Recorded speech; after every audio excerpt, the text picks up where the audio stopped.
Now, if you look at different generations of the C-Class, you will notice that each and every one of them has been instrumental in establishing a new design philosophy for every other Mercedes-Benz car of that generation to follow. Despite that, every C-Class has had its own distinctive design that made sure that it looked like none other from the Mercedes-Benz lineup. Things, however, have changed because what you see next to me and what looks like a baby S-Class is actually the new W205 C-Class. Honestly, it's the exact same thing that I would say about the new W206 C-Class. But before I tell you more about this car, please do subscribe to the channel if you haven't already, and do consider giving us a like and sharing this video with your friends and family. You see, unlike the BMW 3 Series, which feels like a 5 Series on a diet, or the Audi A4, which feels like an over-engineered VW Jetta, the Mini S-Class formula has worked extremely well for the C-Class. So it's no surprise that the new one continues to follow suit. So you could think of the new C-Class to be a cocktail sausage to the S-Class's Frankfurter, but it has the same tasty recipe of advanced electronics and telemetry, and that is something that's going to make the competition feel outdated for a similar price. In fact, because this car is locally assembled, that price is very competitive. And that locally assembled C-Class will not miss out on any of the new features that you will see here on these cars. There is no limited launch edition, so to say.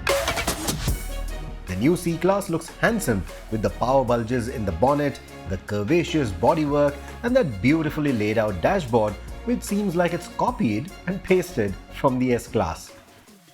On the C300D, which copies styling cues from AMG's, you get a more bling grille. It's evolved the diamond grille to a more sophisticated grille where you can see these little three-pointed stars, a pattern very similar to what I have on my shirt.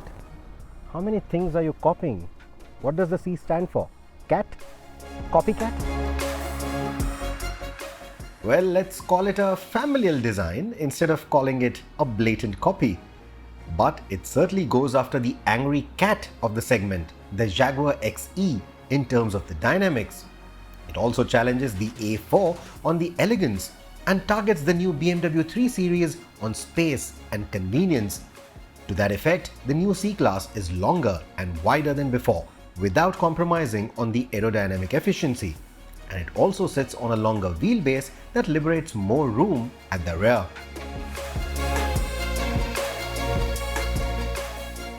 With the increased dimensions of the car, what's also increased, of course, is the rear seat space, and here's Bert telling you all about it.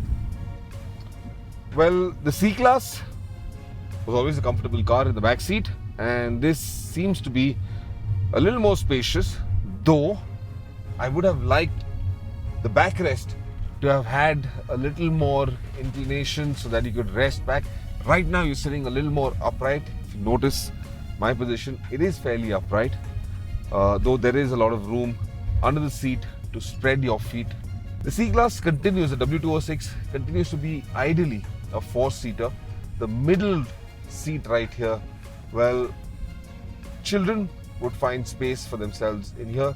The other problem being that the transmission tunnel, if you look over here, comes right in the way of keeping your feet, and that would take away precious foot room for the other passengers. But on the whole, it is a fairly comfortable space to be in, and I'm hoping over a longer distance and on these tight, twisty, narrow roads, it gives me a comfortable enough ride quality. Sure, it's no match for the 3 Series Grand Limousine if you are going to be driven around. But most buyers in this segment aren't. This is why all the goodies are at the front. The cabin design of the outgoing C-Class is a timeless classic now, while the new one looks tech-laden with the 11.9-inch infotainment screen. Hey Mercedes. How may I help you? It runs the latest NTG7 software OS telematics, which not only gets you wireless Apple CarPlay and Android Auto, but also gives you a more intuitive and slick user interface, replacing most of the switches and placing most controls easily at hand.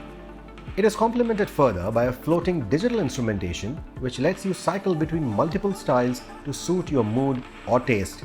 There's also a full-screen navigation on the instrumentation. Both systems are easy to read while on the move.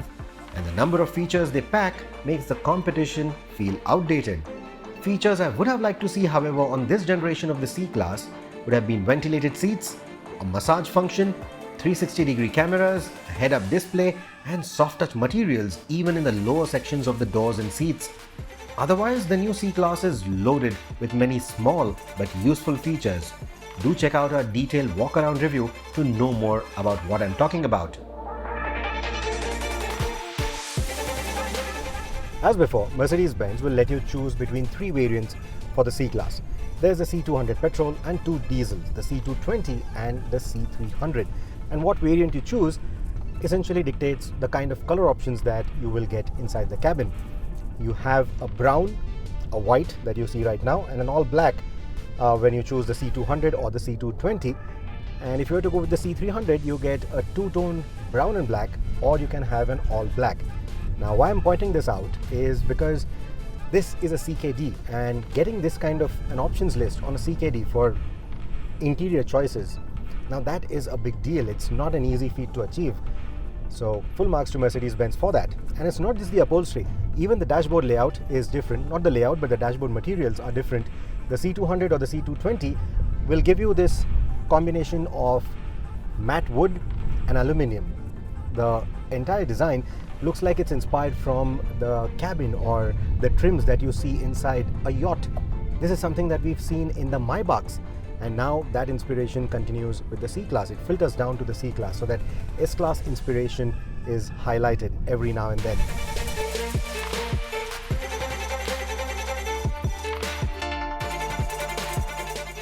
Speaking of the sportier appeal, the C300D has a different dashboard design in terms of the materials that it uses.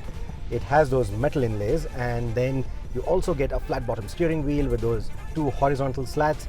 So it just adds to that sporty touch, whereas the C200 or the C220 take the elegance route.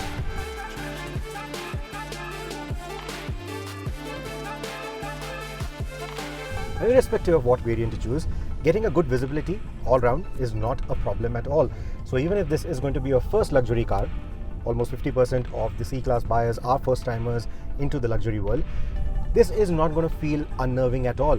I mean, I'm driving here in Missouri, the roads are narrow and there are cars, buses, everything gunning at you, and still, getting a good line, getting a good visibility of all these tight corners, blind corners is not a problem at all. The A-pillar, not too intrusive despite the presence of a speaker. The wing mirrors are also designed in such a way that they don't intrude in your peripheral vision. They also don't have a lot of wind noise coming off them even at higher speeds. And in terms of the seating posture, it's all electronically adjustable, including the steering, even on the base C200. So that is good news. Also, you do get memory functions, so you can store your seat and your steering data, but you also get the user profiles on the infotainment, which means that the moment you or your spouse or anyone who's using the car gets inside the car and uses their finger to use the fingerprint scanner here, the profile is selected and all these settings are restored, including settings for the audio, settings for the ambient lighting, etc.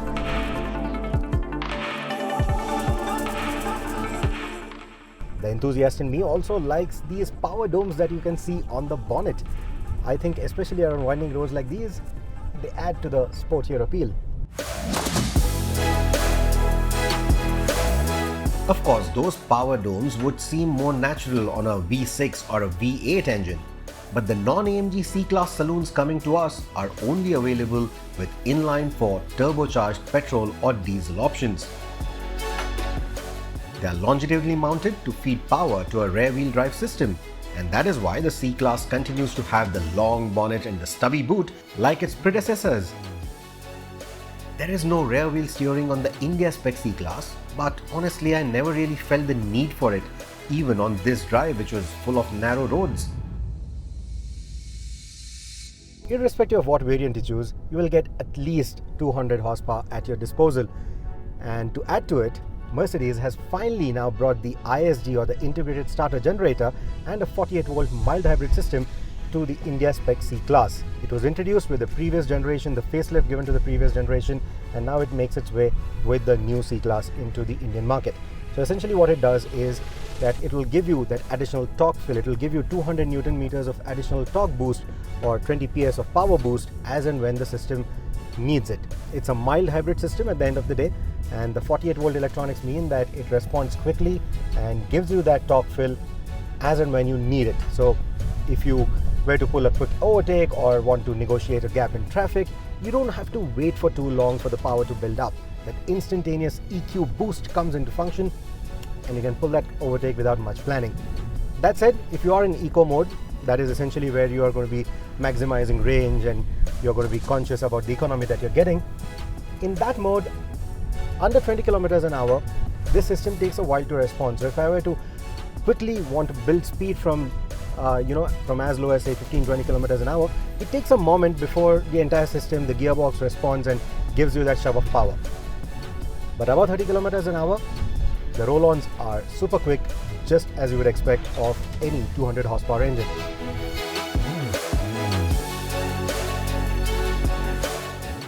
The ISG is the only hybrid tech that you will get with the new C-Class at the moment. Don't expect any plug-in hybrids from Mercedes-Benz India until there are favoring policies on that front. The C300D is undoubtedly my pick of the lot for the kind of throttle response and the on-tap performance that it offers. The C200 petrol feels subdued in comparison. Sorry, New Delhi. For the rest of the country, the torquey C200 diesel should achieve a great balance in between if you aren't necessarily looking for sportier styling or 3D audio. What the new C-Class doesn't get is adaptive dampers, and that is to save costs both on the selling price and maybe service costs as well for all newcomers to the brand. But I quite like the kind of balance that they've achieved with the regular suspension setup, the standard suspension setup. So of course, dialing up sport mode isn't really stiffening up the chassis in any way. It's only making the engine and gearbox responses sharper. There's also a noticeable change to the way the brakes behave. The brakes feel nice and progressive in the sport mode, but the moment you shift to comfort or to the eco modes, the first 3-4 millimeters of brake pedal travel, you don't really feel any bite. It feels very spongy, so to say, and only then you get that sudden grabby bite from the brakes. So the sport mode is what I prefer in terms of the braking, but when you go into the individual mode, you can only set how the engine responds, how the ESP responds, and how the steering responds. They don't have an individual setting for the braking response, which I think they ought to have done, especially given the kind of difference that you have between these three modes. But like I said, no adaptive dampers, which means that you get only one suspension setup that is common across all driving modes. But I quite like the balance that they've achieved. It is quite sporty around winding roads like these, and even over poor road conditions, it doesn't feel like something you would complain about. It's just as comfortable as you'd expect a Mercedes-Benz to be. So yes, it looks like a baby S on the outside, it's almost like a baby S on the inside, there's a lot of tech as well. But no, you're not going to get that magic carpet ride that you get with the S-Class or even with the E-Class for that matter. So that's something for all C-Class owners to look forward to when you want to upgrade.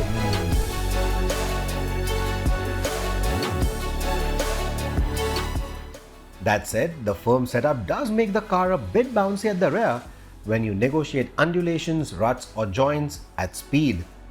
And while it is a sportier drive, it still isn't a match for the 3 Series. The turn-ins don't feel as sharp as the 3, but the new C-Class certainly feels lighter on its feet compared to the outgoing car. If you are a casual driver then, you will love the balance between the sporty handling and the comfortable cruising that the new C-Class continues to achieve. Add to it the amount of new age tech that the C now brings to the table along with the beautiful cabin design, and you realize that the new C-Class is even more compelling than before.